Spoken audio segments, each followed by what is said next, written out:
Hello tout le monde, bienvenue dans cette nouvelle vidéo. Quand nous avons la liberté et le temps, surtout le temps de s'auto-instruire, qui est le sujet principal de ma vidéo. Comment s'auto-instruire, s'auto-discipliner à vouloir travailler et en même temps continuer à faire des études. Mais pas pour avoir un diplôme justement.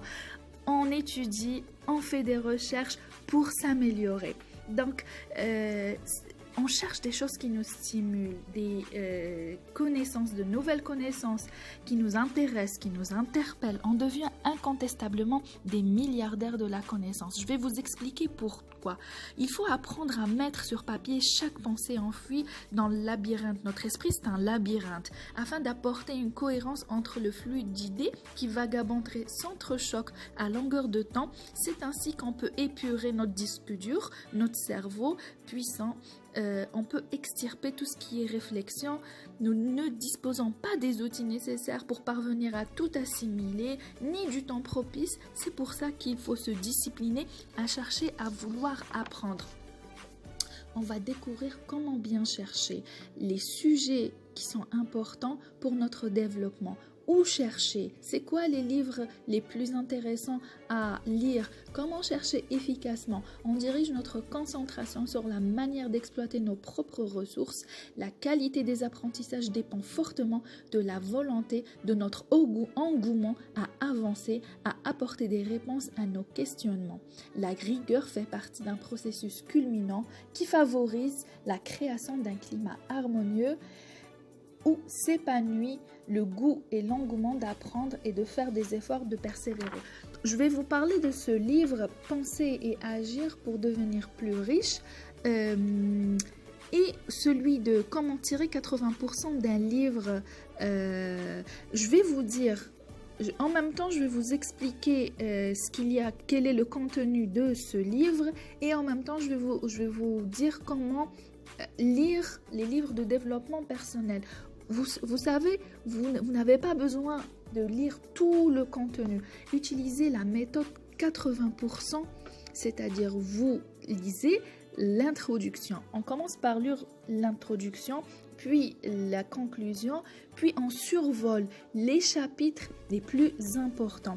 Comme par exemple ici, Brièvement, je parcours la partie du livre qui m'intéresse. 80% de la valeur d'un livre se trouve dans 20% de ses pages qu'on peut l'absorber et 20% du temps que la plupart des gens consacrent à sa lecture.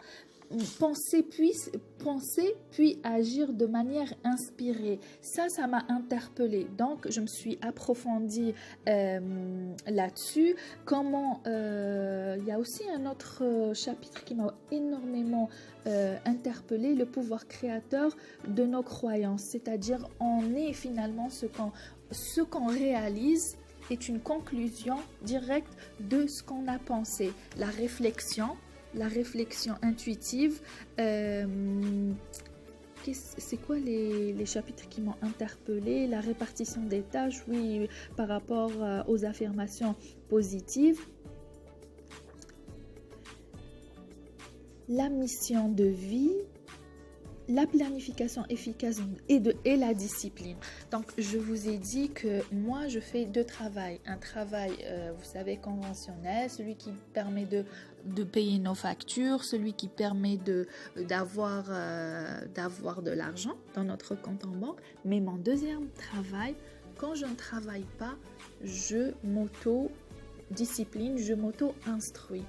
Qu'est-ce que ça veut dire? Nous devons élargir nos horizons. Nous devons nous discipliner à avoir une autre vision du travail.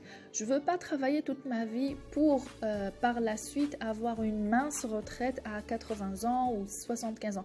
Pour moi, ça ne fonctionne pas comme ça.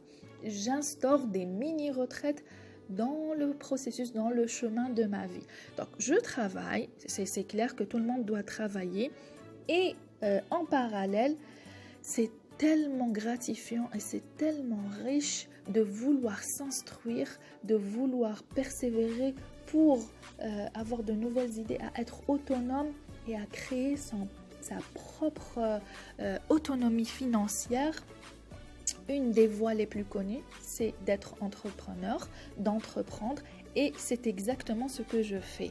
J'entreprends. À chaque fois que je lis des livres, que j'exploite toutes les réserves que nous proposent tous les livres de développement personnel, c'est une vraie source d'inspiration pour ceux et celles qui veulent persévérer pour avoir justement de nouveaux horizons et créer leur propre opportunité de réussite. Donc, je pense que ce livre est vraiment intéressant de la façon